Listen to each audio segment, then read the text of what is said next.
Astronomy in Reverse by Pansley. Chapter 18. An Olive Branch.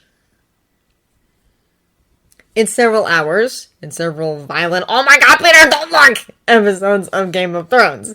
Later, when Steve finally emerges from his room, offering them a genuine but exhausted smile when he sees them. "Hey, you two. Watching a movie?" "Steve!"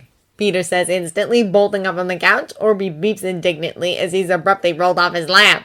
Steve's face softens. "Hey, Pete. How's your night? Oof!" Peter cuts him off with question by surging forward and tightly hugging his arms around the man's waist.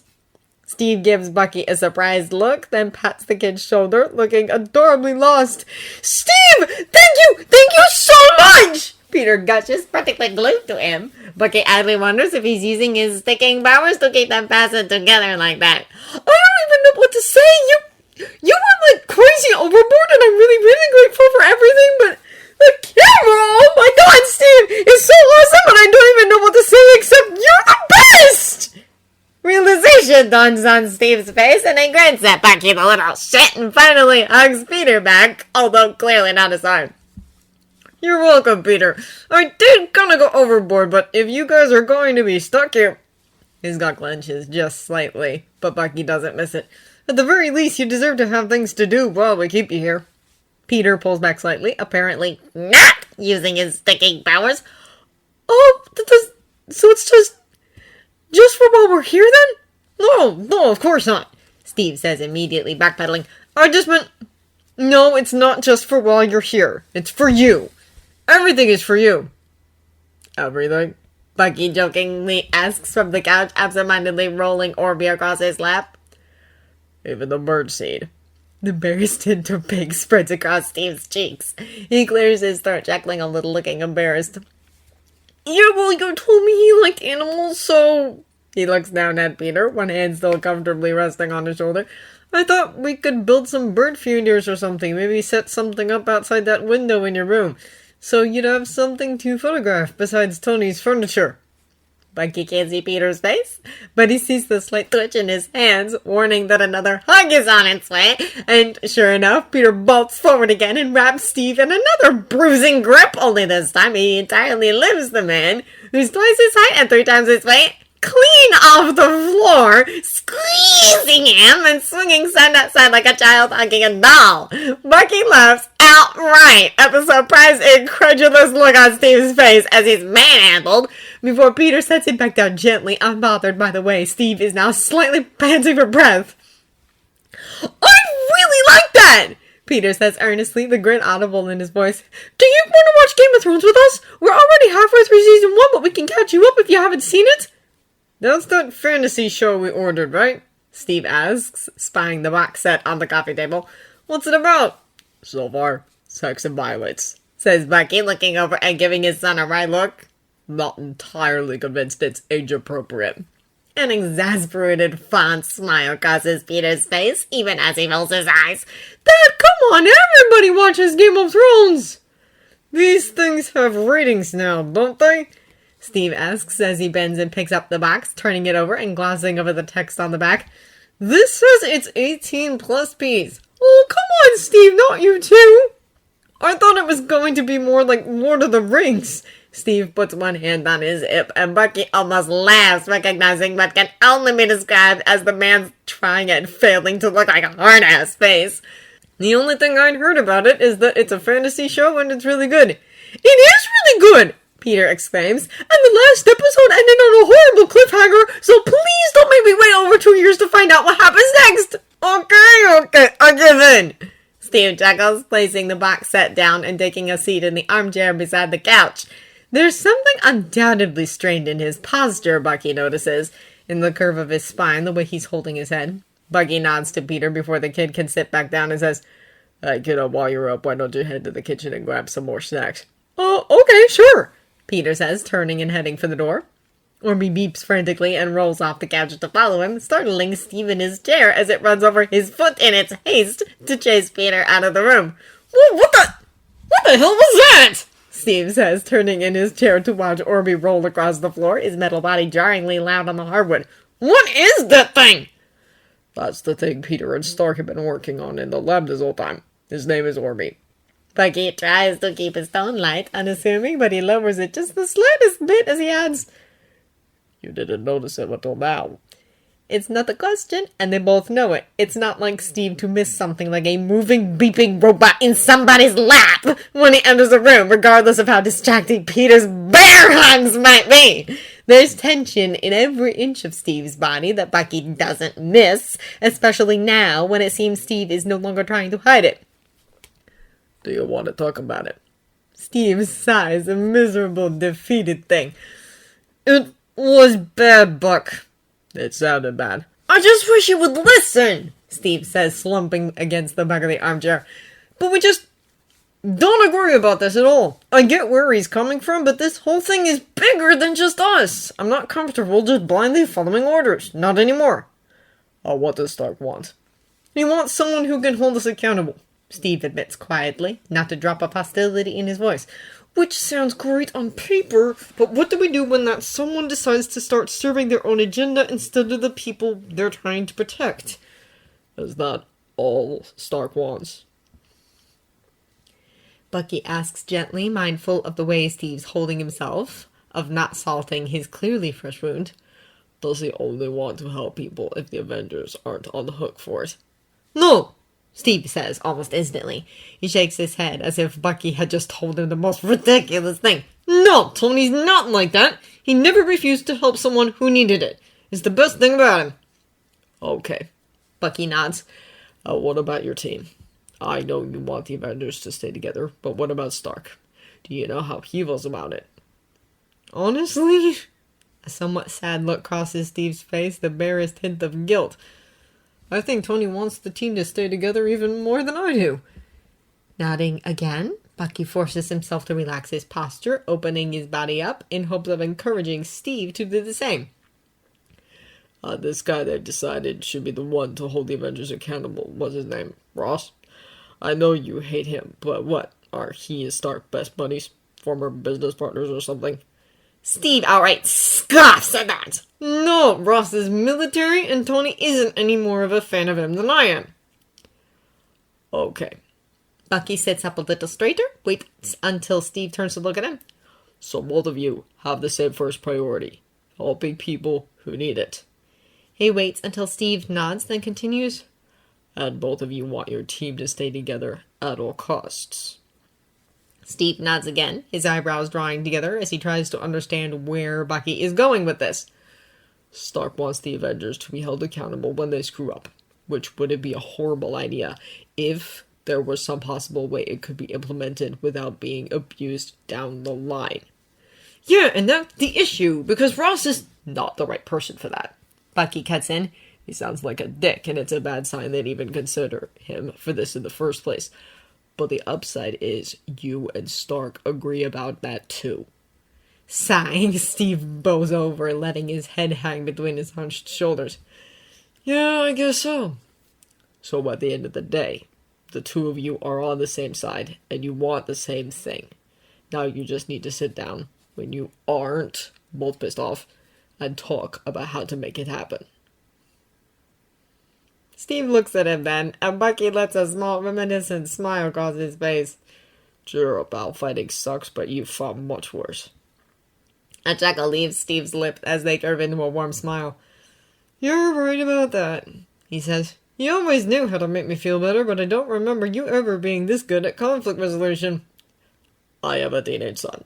He shrugs, then shoots Steve a playful grin.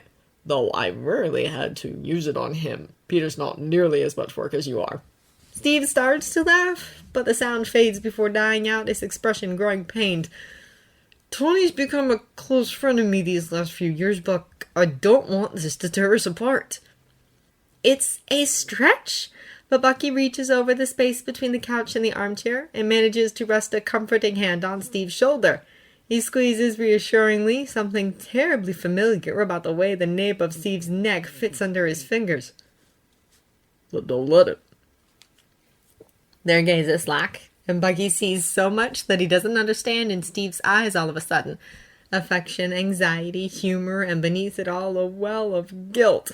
They open their mouths to speak at the same time, but before a single word can form between them, a faint thwack, thwack, thwack sound comes echoing down the hall, rising in volume the closer it gets. Orby comes bouncing out of the mouth of the hallway, hopping in excited circles around Peter as the boy stumbles in what looks like a year's supply of junk food piled in his arms. "I got snacks!" he says excitedly, somehow managing not to trip on the damn robot as he maneuvers his way to the couch. He drops the stack of different snack foods on the coffee table before collapsing on the couch beside Bucky, completely missing the exasperated look on his face as he eyes the mountain of food. "Hungry, kiddo?" Bucky asks, watching Peter tear into a bag of chips. "I guess I should have made you eat more dinner." The kid shrugs, swallowing his mouthful before saying, "I'm hungry all the time lately." It takes a great deal of effort to stomp down on the sour, petulant thought of, and whose fault is that? That hits Bucky just then. Part of it feels like he has no right to hold such strong feelings towards Stark. Not anymore. Not after today and learning how Tony had helped his kid when Bucky couldn't, and Steve, on the heels of a vicious argument, was still fret over the thought of losing their friendship. It's possible he reluctantly admits that Stark isn't deserving of his mistrust, but maybe, just maybe, he doesn't have an ulterior motive at all. Peter takes Orby into his arms and reclines against Bucky's side again, curling against him without a shred of hesitation, like he belongs there. Bucky smiles. Yeah, it's possible. After all, it wouldn't be the first time he was wrong about that. It's the middle of the night when Bucky is woken by the sound of quiet, distressed beeping. His head feels uncooperatively heavy as he lifts it off his pillow to glare at the door where Orby is sitting, whining at it like a dog needing to go out. Bucky pushes himself up and whispers gruffly, "What's the matter with you?" Orby rotates to face him, its ears flapping anxiously. With a sigh and an unimpressed shake of his head, Bucky slides out of bed and opens the door, letting the robot hastily roll out of the room. He has half a mind to just shut the door and lock it out as revenge for interrupting his sleep. But curiosity gets the better of him, and he follows it down the hall and into the main living room. The first thought he has when he gets there is, "I haven't had nearly enough sleep for this shit." "Stark," he says, startling the man until he nearly falls. "What the hell are you doing?" "Jesus fuck!" Tony is swiveling around on his ladder to stare down at Bucky. "Don't sneak up on me like that!" Bucky pointedly ignores him and glances at the clock on the wall. "Care to explain why you're ripping apart the ceiling at 4 a.m? Tony's scowl deepens. "That's my ceiling! I can rip it apart whenever I want." Bucky glares at him, eyeing the absolute mess he's made of the living room. Orby beeps happily and makes circles around the legs of the ladder, as if looking for a way to climb it, and helps, and scarcely misses being flattened by another strip of haphazardly cut drywall as Tony drops it without a care. There are more electrical wires hidden in the cavity of the ceiling than he would expect, but it makes sense when he thinks about it. After all, Tony's AI controls a vast portion of the structure. They've practically been living inside a giant computer this whole time. It's somewhat unnerving to see that the inside of the walls all around them look more like Peter's robotics homework than the planks of wooden insulation Bucky expected to see. But even in his tentative dislike of Stark, he doesn't believe he'd ever be so careless as to trap them all in an inevitable electrical fire. On purpose, anyway. He watches Stark precariously balance on his tiptoes as he reaches into the exposed hole in the ceiling, working away diligently at what Bucky can only assume is the motherboard that houses his AI. Tony wobbles a few times as he tries to maintain balance on top of the ladder while also working with his hands, and to Bucky's surprise, the sight of the man almost falling and breaking his neck doesn't bring him any satisfaction. He sighs. "Do you need a hand?" "Almost done," Tony says back, although it kind of sounds like he's replying on autopilot to immersed in what he's doing. "Just gotta get this baby into place." "Uh-huh. And what about putting the ceiling back together?" "Thinking of installing an access panel. Don't want to have to re-drywall the entire ceiling every time I upgrade Friday's hardware." "Probably a good idea." Bucky pauses, debates for a moment if he's too tired for this conversation, then presses on. "Is there any particular reason you're doing this in the middle of the night?"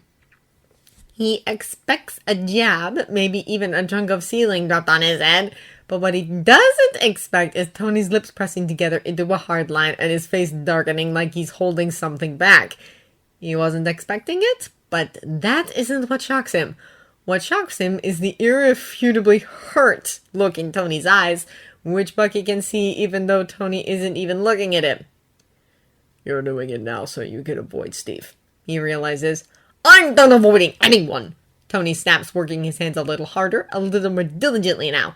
I just couldn't sleep. Is that alright with you? Can the man do some late-night home repairs in his own house without a full-on investigation? Can I see your warrant, officer? You're deflecting, Bucky says, though he's not really sure why he's bothering to engage with the other man at all. He clearly doesn't want him prying, and it's not like he cares whether or not Stark is alright.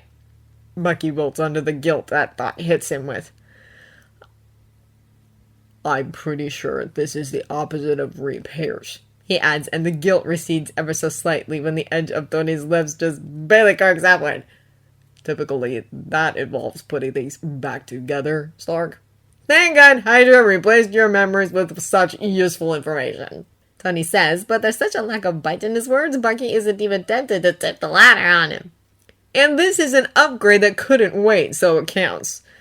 Well, I'll leave you to it then, Bucky says and turns to leave, resigned to never figuring out just what the hell the man is up to. But he feels an itch at the back of his neck, and he turns around, stares at Stark's back, facing away from him on the ladder, and Orby still circling him on the ground. Something about walking away right now feels wrong, though Bucky doesn't know why. Steve doesn't want to fight with you, you know. Tony's hands go still inside the ceiling cavity. He doesn't turn around. Bucky continues. He was pretty shaken up earlier when he finally came out of his room. I can't remember ever seeing him like that. He takes a few steps forward, back toward the ladder, searching Tony's body language for any hint of anger, a sign to stop talking. None comes. I'm not saying he's right, and you're wrong. Until I got roped into this, I couldn't care less about this debate. I've got no horse in this race. Except for what it could mean for Peter, except for what it means for Steve, except for what you mean to Steve. But from what he tells me about how he feels about these accords and about you, I think this thing is only going to tear you two apart if you let it. Tony does turn around then and waves the screwdriver in his hand at Bucky wildly. I know that! Why the hell do you think I'm doing this? You haven't even told me what you're doing, let alone why. The man grumbles and turns back to his hole, cursing under his breath, which he probably doesn't realize Bucky can plainly hear. I'm apologizing, he says petulantly like a child forced by his mother. Unlike Steve, I can admit when I'm wrong and when he's right. And he isn't right about the Accords. His hand moves a little more angrily now. Bucky can see his jaw tense from here. But he was right about keeping you guys indoors like that. So I'm fixing it. Fixing what? Bucky asks a little dumbly, leaning over to peer into the ceiling cavity at the assembly of parts Tony's deftly fastening together, attaching each one to hundreds and hundreds of wires that span in every direction of the ceiling. What, are you converting the house into a mobile or something? Mansion on wheels? Tony helps almost a laugh. You've been spending too much time with that kid. I spent an entire year in one room with that kid. Yeah, well... The last piece of circuitry is secured in place, and then Stark leans back slightly, glancing over his work. Now you have several rooms and a yard. He can hear how dumbfounded he sounds in his own voice. What? Descending the ladder, Tony gives him an utterly false and entirely smarmy grin, an expression that somehow only accentuates how exhausted he looks. I told you, Steve was right about keeping you guys indoors. The last thing we need is you two going all Attica on us. He starts tapping on the cuff around his wrist, pulling up a holographic screen. So, I designed a radar. It should, in theory, alert Friday, and by extension, Orby, if there's something nearby. Any kind of vehicle or drone gets too close, and you'll know to head inside before they get within sight. That's... Bucky says numbly. He's a little speechless. That's incredible. Tony waves a hand at him dismissively. Look, it's not foolproof. It's not a perfect solution to the problem that you might get spotted if you leave this house. You have to do your part to stay vigilant and out of sight, capiche? If someone decides to swim across the lake and they don't happen to have any kind of communication device or wireless emitting electronics on them, Friday won't know. The radar doesn't spot organic life without some kind of signal. Otherwise, we'd get bombarded with alerts every time a pack of mules decides to munch on my hydrangeas. Those were elk. Thanks, Steve Irwin. Tony rolls his eyes. Regardless of what subspecies of mammal decides to crawl out of that lake, you need to be prepared that it could be some government scuba spy here to bring you in. For the record, I don't think that's likely. Ross doesn't seem suspicious that we have you, and even if he decides to check, he'll have to scope out a lot of other Stark-owned properties before this one even shows up on his list. That's the only reason I'm allowing this. Thank you, Tony. Tony looks up from his holographic screen, eyebrows raised in surprise. What? Thank you, Bucky says again, confused by the disbelieving look on Stark's face. I know you did this to make things right with Steve, but it means a lot. It will mean a lot to Peter. So thank you. Stark uncomfortably clears his throat, averting his gaze. Yeah, sure, you're welcome. Great. Bucky can't help but ask, what were you expecting me to say? I don't know! Something along the lines of what took you so long, or why didn't you do this earlier, maybe. Honestly, I was sort of expecting you to just glare and brood at me before walking away.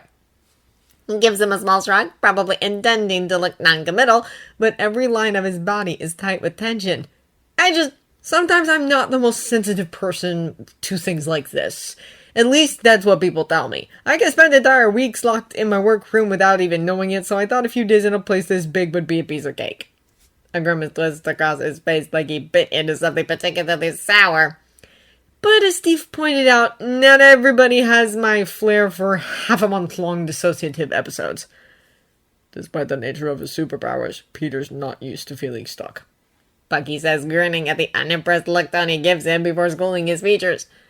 I think being out of the city has been really hard on him. Steve said the same thing. Stark averts his gaze then, pretends to fiddle with the holographic screen. He said you both needed the field trip he took you on earlier. We did. Bucky agrees. Peter did. He was happier than he's been in months. And he loved the horses. Kid's a natural. He and his horse bonded right away. You should have seen them. You'd think they'd known each other their entire lives. Tony looks back up at him then, regards him closely. There's something calculating in his eyes, but in a soft, almost fun way. It's alarming, the warmth and intensity of that gaze. Tony Stark is the last person Bucky ever thought would look at him like that. You sound different, he says, as if politely informing him. When you talk about him. Did you know that? A little laugh startles its way out of Bucky.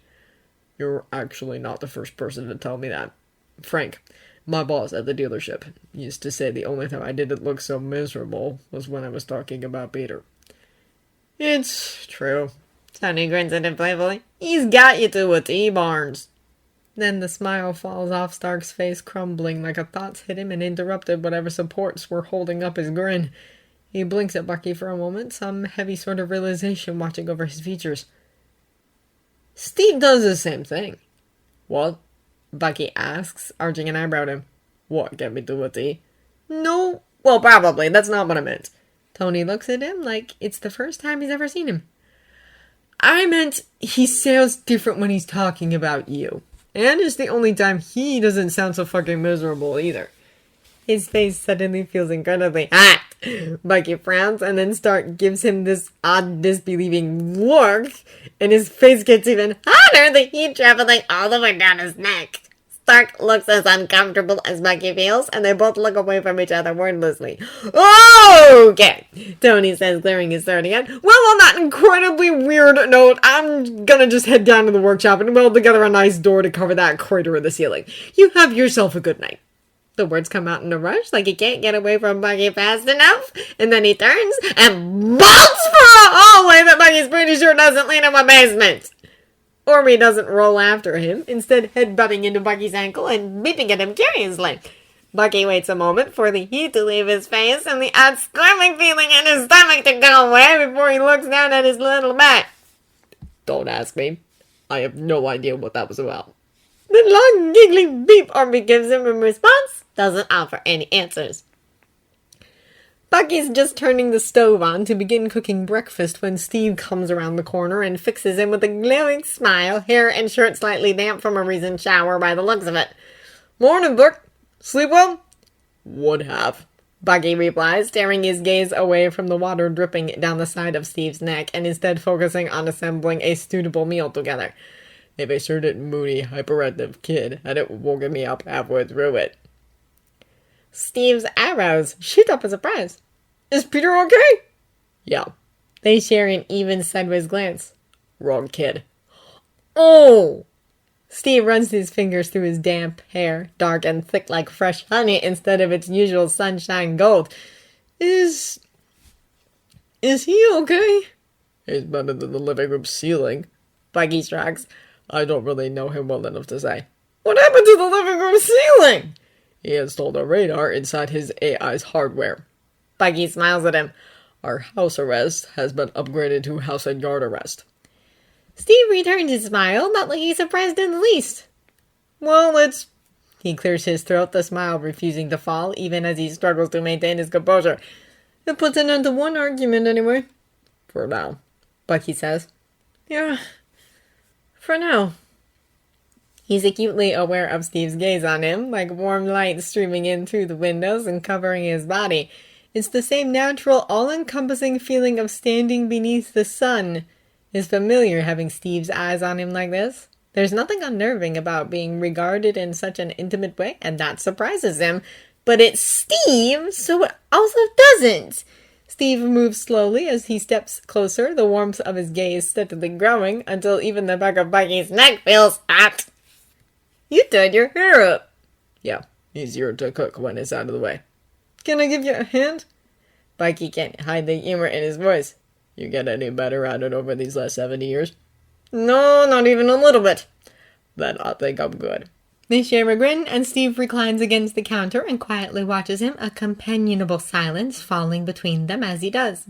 Bucky enjoys the moment while it lasts, but as he finishes cooking, the time comes to break it, and he turns to Steve and reluctantly says, Go tell Stark breakfast's ready. The smile slips off Steve's face. Me?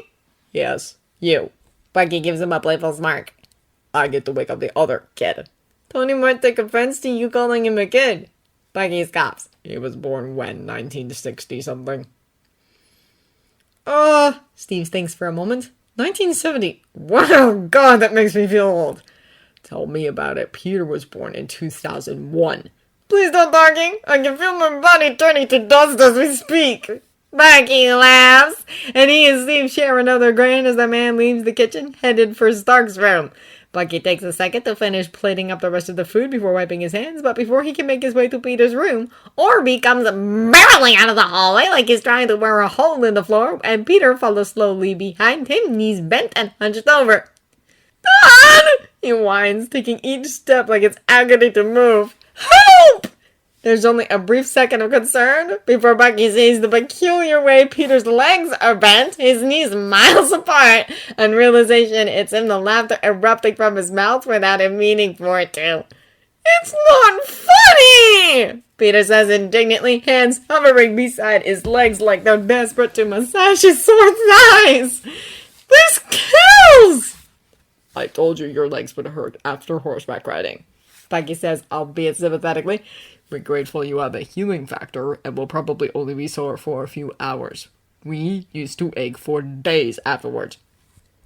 Peter growls dramatically and limps over to the table where he collapses into his chair, sending Bucky a smile even through the obvious pain he's in. Was totally worth it. I think so too. Bucky says, and he places a full plate in front of the boy and pats him on the back. Yeah, go ahead and start eating. Peter eyes the other plates on the counter.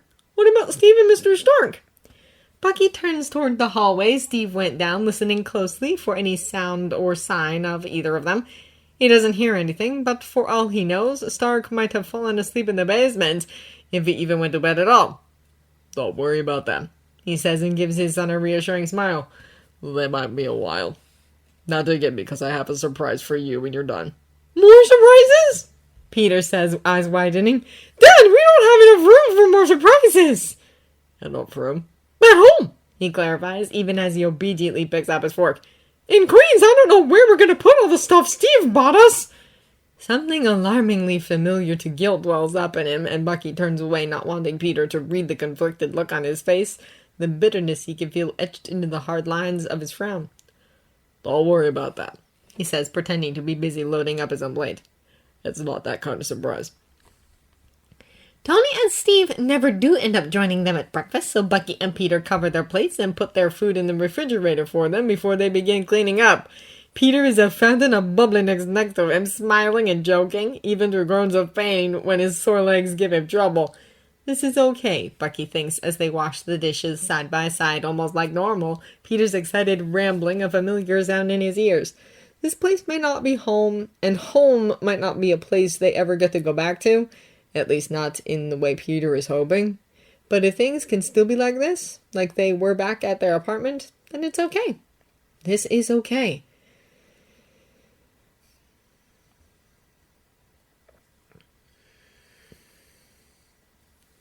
When they're finished, Bucky cups Orby's face with his metal hand and lets it encase his arm to Peter's curious gaze before guiding his poor bow-legged son over to the balcony doors. Peter's expression only grows more confused as Bucky bends down and picks up the box he left there, holding it out for the boy to open. "Is this a surprise?" he asks. "Sure is." Peter reaches out and opens the box, revealing the baseball and gloves that Steve had brought along with the rest of their things. The ones Bucky had given him for his birthday. "Are these our—" Bucky grins. "Sure are." I don't think Mr. Stark will like it if we play catch in here," Peter says. "Funny, I was thinking the same thing." Bucky's smile widens as he puts a hand on the handle of the balcony door and pushes it open, gesturing down into the backyard as he does. "I guess we'll just have to play outside." Peter's face falls into a surprised gape. "What? We're allowed outside?" "Stark upgraded his AI last night. Orby will let us know if someone's coming so we can head back inside." Peter's face lights up, excitement bubbling in the grin that adorns his face, and Bucky is flooded by a sweet and familiar contentment at the sight.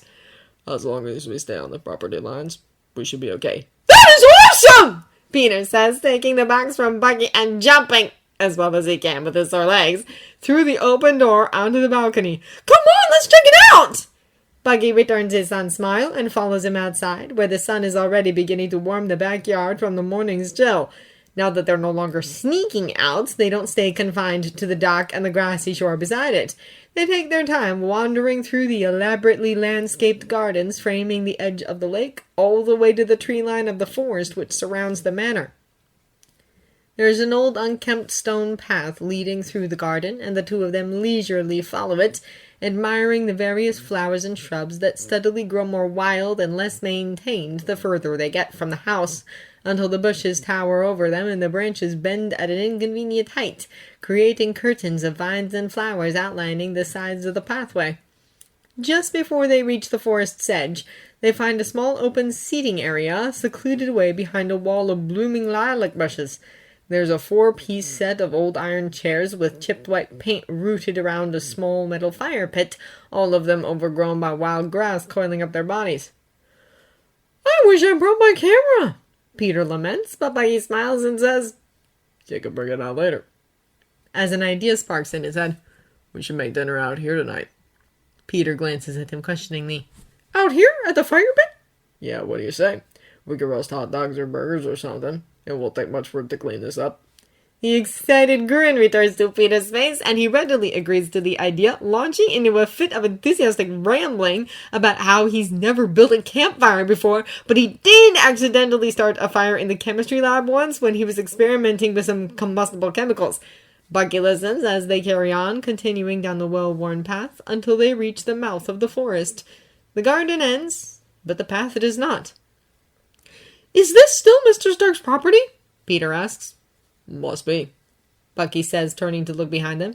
He can hear the water, but the garden is too thick to see the lake and too tall to see the mansion's roof from here. "Why would they build a path onto their neighbor's property?"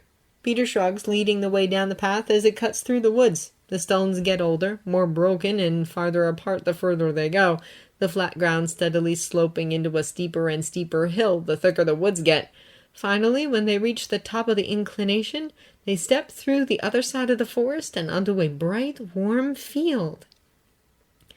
The first thing Bucky notices is the old abandoned log house at the other end of the field, standing alone in a sea of knee-high grass and looking like it hasn't been touched in at least 20 years. It's modest, and judging by the location and the dilapidated state of it, Bucky assumes it was used as the servants' quarters or something way back when.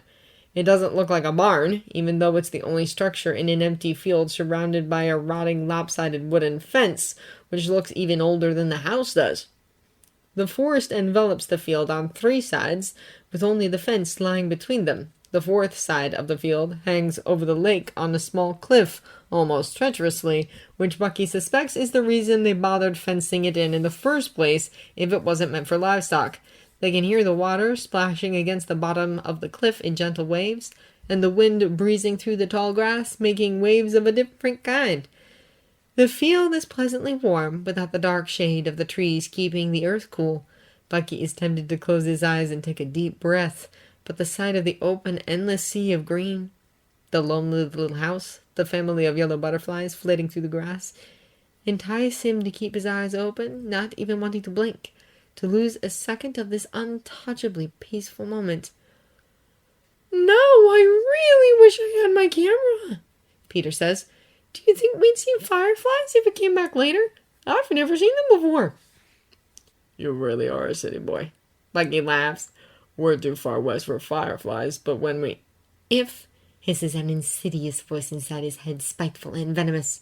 "It's not a when, it's an if." "Go back to New York. I'll take you camping sometime. We can see them then." "Can we bring Ned?" Bucky smiles and ruffles the boy's hair gently. "Yeah, kiddo, we can bring Ned." And then he reaches into the box Peter still has gripped in his arms and grabs the baseball with his metal hand. "Now put your glove on and get ready to go long." The two play catch for as long as Peter's sore legs will allow. At one point, Orby disentangles himself from Bucky's arm and is thrown through the air after the ball, only narrowly caught by Peter diving for him frantically. Orby lets out a series of thrill beeps that sound almost like giggling, so Peter shrugs and throws him back to Bucky, the baseball remaining at his feet on the ground, forgotten. Bucky can't help but laugh every time he chucks the robot back to his son. Orby's high-pitched, excited scream echoing through the air as he soars. When the heat begins to become unbearable, they back up and head back through the forest to the garden to begin cleaning the fire pit. Bucky sets to work on weeding out all the grass and other fire hazards from the cast iron bowl, while Peter clears off the ancient chairs and Orby rolls around between them, making crop circles in the long grass with his round body. It's cooler in the garden, with the towering bushes providing shade and the lake just a stone's throw away. Peter runs inside and grabs his camera once the chairs are all clean, and Bucky tries to keep the smile off his face as he finishes clearing away the fire pit while Peter walks around the garden taking photos, knowing that the boy is trying to sneakily snap a few of him when he thinks Bucky's not looking. There's still no sign of Steve or Tony when they head back inside for lunch, and Bucky feels a sharp and momentary flash of worry at the thought of the two of them fighting again without anyone nearby to mediate. But before he can act on that worry, Peter looks up at the ceiling and asks, "Hey, Friday, where's Mr. Stark and Steve?" "They returned to their own rooms following their discussion earlier today, and have yet to leave them," the AI says. Bucky's eyes. "Well, that's a good sign." A deep-set frown crosses Peter's face. "Are they okay?" Friday is silent for a moment, as if pausing to think it over. "They were considerably calmer this morning than they were yesterday." Peter looks at him, and Bucky can only shrug, though there's not much reassurance in it. "I'm sure they're fine, Pete. If they want to find a compromise badly enough, they will." "I guess," Peter says. "Do you think they'll eat dinner with us later? I want to show them how great the fire pit looks." Bucky ups a small laugh as he takes a sip from his glass. "I doubt Stark even knows he has a fire pit." Then he turns back to the ceiling and adds, "Can you let them know we're making dinner outside tonight, Friday?" "I will let them know." "Thanks. And while you're at it, do you know where we could find an axe around here?" Turns out, Stark actually has a fairly impressive collection of tools in his workshop, including a sturdy little axe that looks like it's never been used. Once they're done cleaning up from lunch, Bucky and Peter head back into the forest and find a fallen tree perfect for firewood. Bucky shows him how to dissect the branches from the trunk, and before long they have a decent pile of logs ready to be chopped into tinder. It's comical watching such a scrawny kid carrying a pile of firewood almost as tall as he is, but Peter doesn't complain or protest, even though Bucky's pretty sure all that wood weighs almost as much as he does. He's in the middle of showing Peter how to build a fire when Steve peeks around the corner of lilac bushes. "Oh, there you are. Hey, Steve, Peter says as he looks up from the fire pit, grinning. Great timing! We're just about to start the fire! I can see that. He takes a seat on one of the metal chairs Peter cleaned and leans forward to watch. First time building a fire, Pete? Yeah, well, intentionally anyway. Steve raises an eyebrow at him at that, and Bucky nods in his direction and asks, You okay? Oh, yeah, yeah. Steve gives him a smile that doesn't quite reach his eyes. Hungry. Looking forward to campfire food. Might be a while. We've got to let the fire burn down to a bed of coals, and then the potatoes have to cook before we can start on the hot dogs. Bucky says more so to Peter than to Steve. But there's leftovers for breakfast and lunch in the kitchen if you need something to tide you over. Or we could roast an entire bag of marshmallows while we wait for the potatoes to cook, Peter suggests. Steve laughs. I honestly couldn't tell you how long it's been since I roasted marshmallows. Say no more! Peter hops to his feet, setting Orby down beside Bucky's chair. I'll be right back! Both of them watch him go, and then Steve turns to him and ruefully says, I can't help but notice that he runs to get food every time I show up. Stark's a bad influence on him, Bucky jokes before looking up from the pit and giving Steve a sincere, attentive glance. You sure you're all right? Yeah, it wasn't as bad this time. I'm glad.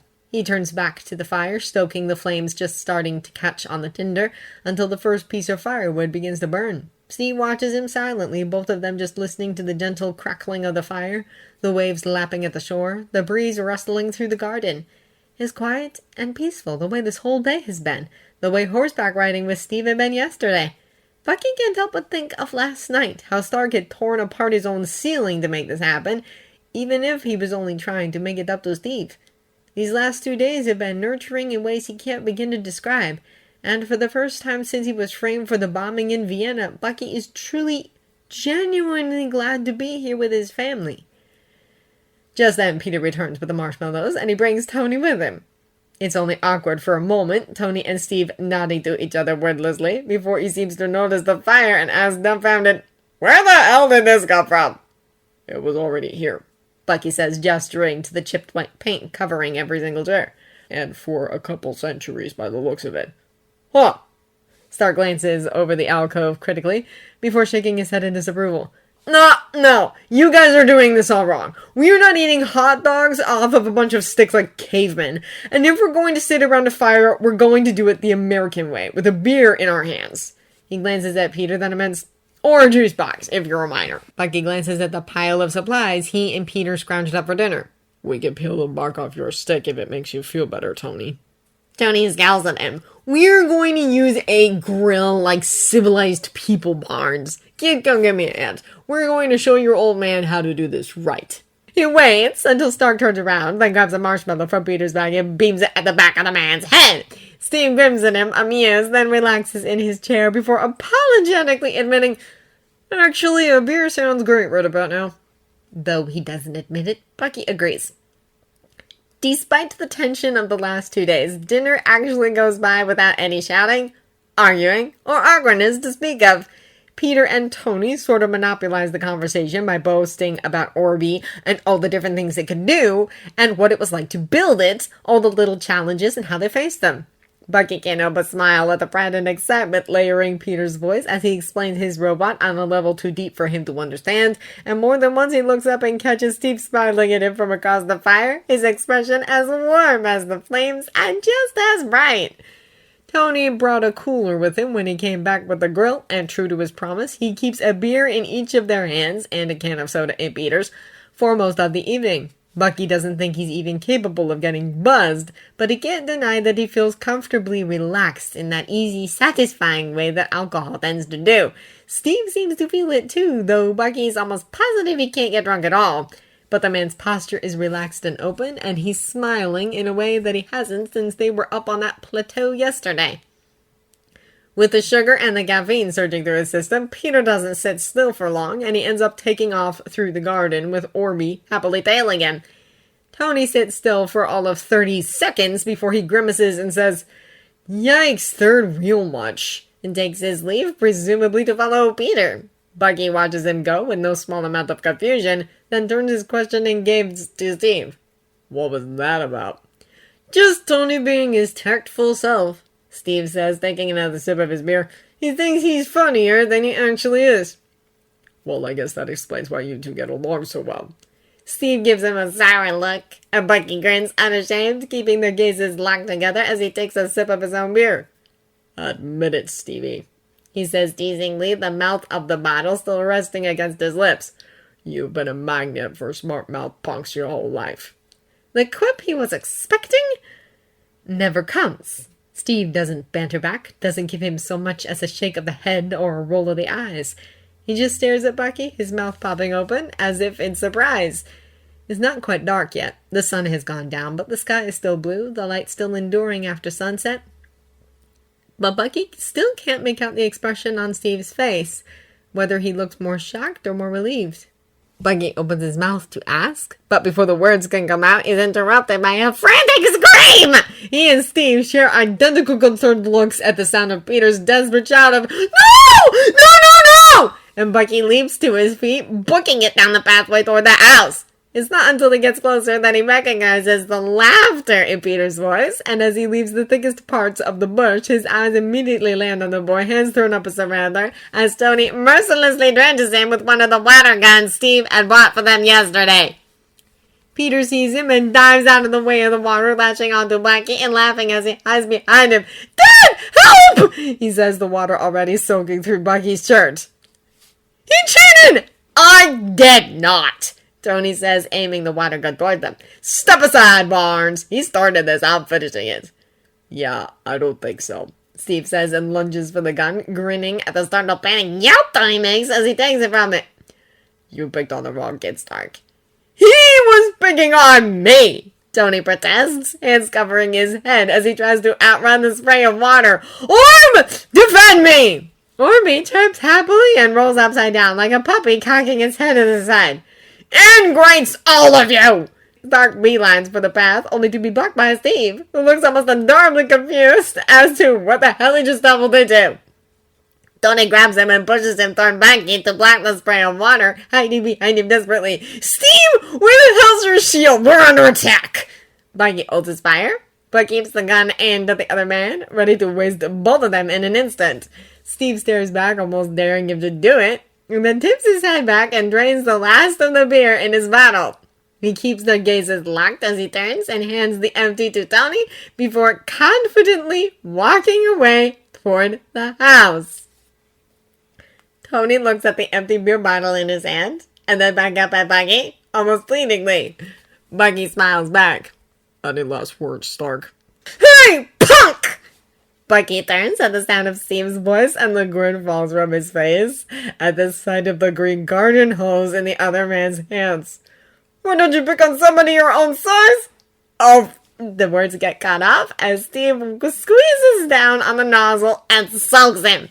Bucky laughs and rushes him his water gun, a pathetic contender for the entire waterfall shooting from the garden hose. He's distantly aware of how close he and Steve are standing suddenly, the grin on Steve's handsome face, the faint smell of alcohol on his breath. Bucky sweeps his legs to trip him, but Steve wraps the hose around the back of his neck and pulls him down with him. "Okay, we're going inside now," says Tony, though neither Bucky nor Steve turn to look. "Come on, Pete. I think it's our turn to do the dishes tonight." "But we don't have any dishes." "Then we'll find something else to clean. It doesn't matter. Let's go." Bucky grabs the nozzle of the hose to try and block the water, but Steve grapples it away from him and flips him onto his back. He can see Stark and Peter's retreating backs from his peripheral vision, but it's almost an afterthought under the weight of Steve's body bearing down on him. "Pretty sure this is my win," Steve says through labored breaths, grinning down at him. Bucky playfully glares back. "What do you want, a medal?" There's a flicker of something in Steve's eyes, then a momentary flash as his gaze shifts to slightly lower, almost subconsciously. Bucky holds his breath, a sudden unusual feeling knotting up in the pit of his stomach, hot and heavy like the alcohol is finally kicking in. He waits, not knowing what it is he's waiting for, but before he can find out, Orby comes sailing through the air and bounces off Steve's head with a loud resounding thunk. "Oh!" Steve says as he rolls off of him, but Bucky erupts into a fit of laughter, laughing too hard to even ask if he's okay. All right, I'm sorry! I got carried away!" When Bucky doesn't, can't get a hold of himself, Steve huffs and gives him another spritz with the hose. The sky is totally dark by the time they bring their campfire supplies inside and extinguish the fire. They're both still dripping wet, and Steve excuses himself to go get cleaned up while Bucky pokes his head into the living room to check on Peter and is greeted by an utterly bizarre sight. There's a muted movie playing on the TV, and on the couch in front of it, Tony is sitting upright with a holographic screen displayed in front of him, moving his fingers over it carefully like he's defusing a bomb. He has an expression on his face to match, his eyes wide and focused, but instead of the fear of death, he looks utterly fascinated as he continuously glances down at Peter beside him. Peter is leaning against Stark's side, clearly fast asleep, his head resting against the other man's bicep. Tony is carefully typing something onto his screen as if waking Peter up would jeopardize a life-or-death mission. Stark, Bucky says quietly, so as not to wake his kid. what's going on? Tony glances at him over his shoulder before looking back down at Peter. Peter's doing weird stuff again. What? The man lifts a hand, slightly beckoning him over, and Bucky bends and takes Orby into his hands to keep him quiet, then approaches with the stealth of a ghost until he's standing in front of them, gazing down at Stark questioningly. Listen, Stark whispers, pointing at Peter with his free hand. get close.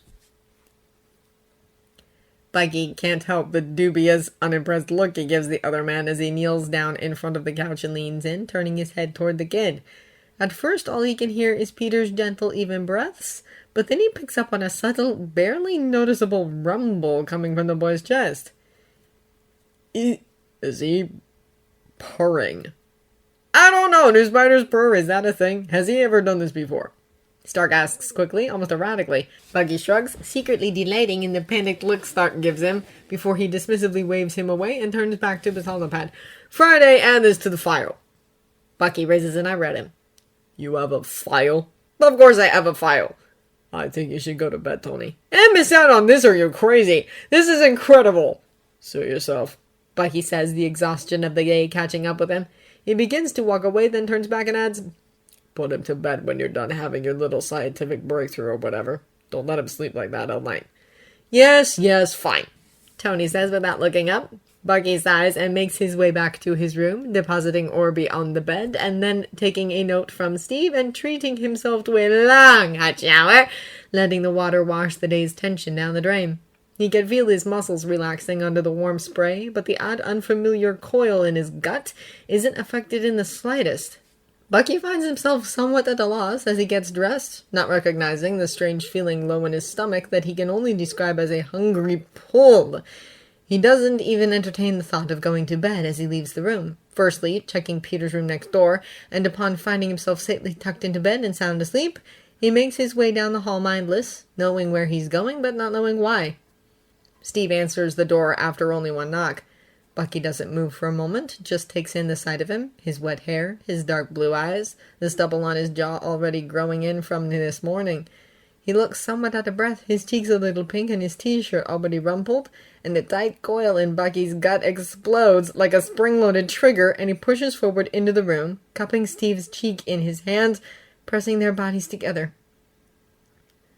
Stevie, he says, shuddering as one of Steve's hands possessively threads through his hair, the other fisting in his shirt.